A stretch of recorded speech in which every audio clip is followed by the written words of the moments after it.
These are good times to be a cricketer in the modern era because you've got T20 leagues which are flourishing all over the globe. From America to the Cayman Islands to Zimbabwe to Australia, New Zealand, South Africa, anywhere you go in the world, the common theme is T20 franchisee cricket. Now, the England and Wales Cricket Board are apparently going to issue a new diktat wherein players will not be given an NOC for certain leagues so that it doesn't, if you may want to say, overlap with their own domestic leagues at this point in time.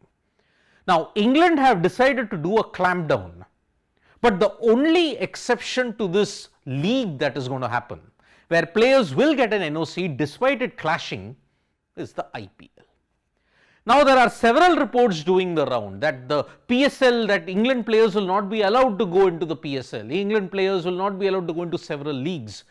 Except the IPL, no NOCs will be granted. Now, the players are up in arms, and because of that now, there is a legal battle that might come up. In this video, I will explain to you what exactly is the entire fuss all about, because if you have to look at it, this is pertaining to England's T20 freelancers who are just guns for hire anywhere they go in the T20 leagues, anywhere in the globe. Now, the new policy on the NOC is that England T20 freelancers blindsided by new ECB policy on no objection certificates and deny NOCs to leagues that overlap with the Vitality Blast or the 100 to maintain ECB competition consistency. So, what the ECB wants is all their players have to be there for their domestic competitions like the Vitality Blast or the 100. They cannot jettison into any other league at that point in time. In this particular way, you saw in 2025 the schedule what is happening. There are several T20 leagues which are clashing with the England domestic tournaments at this stage. One of them, unfortunately, is also the Pakistan Super League.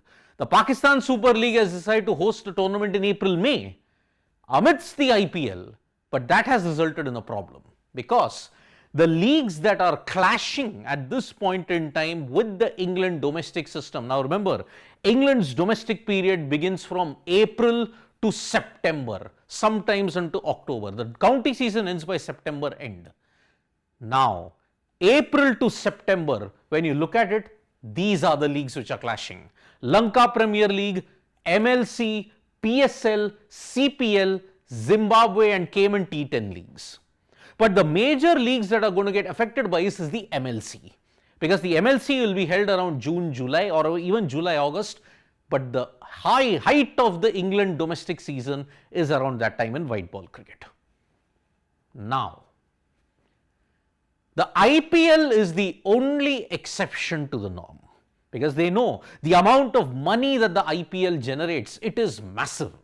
So, the ECB have taken a dual step even in this also.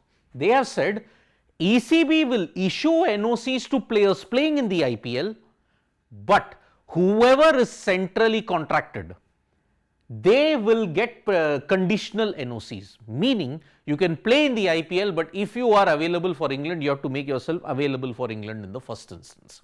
So, a conditional NOC, centrally contracted players with workloads managed. This is the conditional NOC that is there. Whoever is centrally contracted. Whoever doesn't have a central contract, yes, they can then play the entire IPL without any problems whatsoever. Like it's happening in the case of Moeen Ali in this case. He's not a centrally contracted player, but he can play in the IPL for as many days as he wants in this. Now, what is the procedure? England's players, I mean any particular country you go into, players without England contracts must have NOC signed by both the primary domestic teams and ECB. So, any player when you look at it, centrally contracted or not centrally contracted, if you are centrally contracted, the board has to first ensure that, okay, we give you an NOC, you participate in any particular leagues. But if it's a non-contracted player, whichever county he is representing, he will have to play that and then he'll have to get the NOC there, and then also the ECB has to acquire that. So, for example, Liam Dawson, if he wants to play in any other league, Hampshire and the ECB have to give him the NOC, otherwise it's not happening. There will be no NOCs for any league if there is a risk from corruption perspective. So, for example, the Abu Dhabi T10 League, maybe this policy now will ensure that corruption, if there is a perceived corruption from the board, then you are not going to feature in that league. Zimbabwe T10 League, there was also reports of corruption there also, fixing allegations were there also. So, even that is off the radar. So, that is why now England's board are really going to have a very tight leash on it.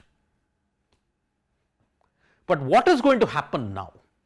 Heading into 2025, with the contracts are now said to be, if you want to say, renewed, players will now want a renegotiation of their central contracts.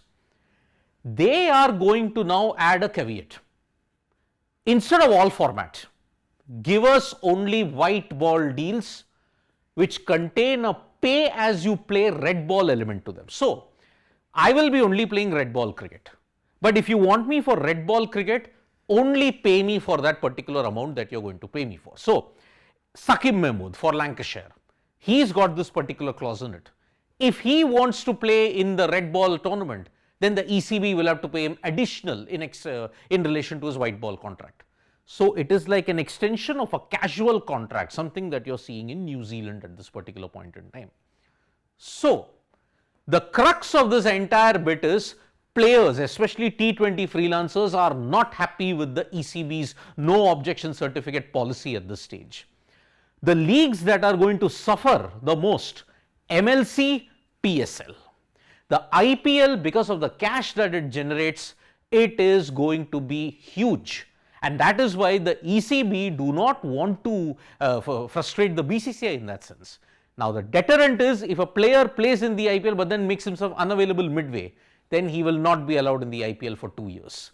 That deterrent has worked in a big way. And that's why now massive legal complications are going to come at the England and Wales Cricket Board. How will the PCA, the Players Cricket Association, they decide to handle this with the ECB? That remains to be seen now. So, huge ramifications indeed. The clashes are MLC, LPL, PSL, and to a certain extent even the CPL. But there is no threat to the BBL because the BBL is played in a different window altogether where the England domestic season doesn't overlap. The ECB will have to look at the scheduling because the vitality blast is way too long. That's what players have complained. The vitality blast, in addition to a dedicated window for the 100, is complicating matters even further. Thank you so much, folks, for joining us for this video. Subscribe to Sports Today for all the latest news and analysis.